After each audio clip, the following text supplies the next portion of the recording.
Loan app സംഘങ്ങളുടെയും blade മാഫിയയുടെയും ഭീഷണിയെ തുടർന്ന് വടകര ആയഞ്ചേരിയിൽ നിന്നും കാണാതായ യുവാവിനെ കണ്ടെത്തി.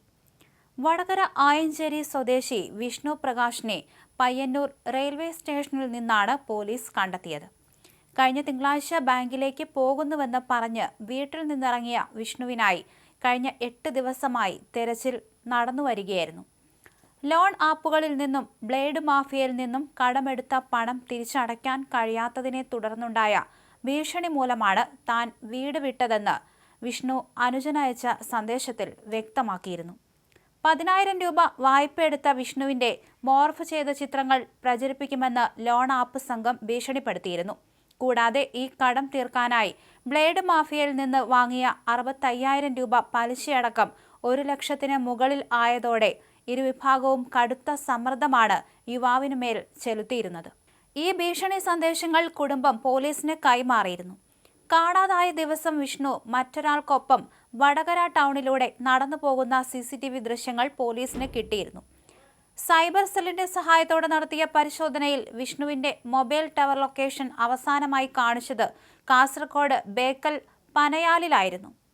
വിഷ്ണു ട്രെയിൻ മാർഗം കാസർഗോഡ് ഭാഗത്തേക്ക് സഞ്ചരിച്ചതായി കണ്ടെത്തിയതോടെ അന്വേഷണം മംഗലാപുരത്തേക്കും ബംഗളൂരുവിലേക്കും വ്യാപിപ്പിച്ചിരുന്നു.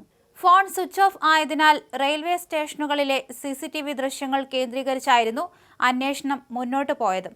ഒടുവിൽ പയ്യന്നൂർ റെയിൽവേ സ്റ്റേഷനിൽ വെച്ച് യുവാവിനെ കണ്ടെത്തുകയായിരുന്നു.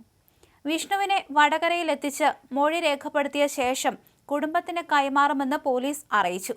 അതേസമയം അഞ്ചരക്കണ്ടി ഡെന്റൽ കോളേജിലെ നിതിന്റെ മരണത്തിൽ പിടിയിലായ ലോൺ ആപ്പ് സംഘത്തെ വിശദമായി ചോദ്യം ചെയ്യാൻ ഒരുങ്ങുകയാണ് അന്വേഷണ സംഘം.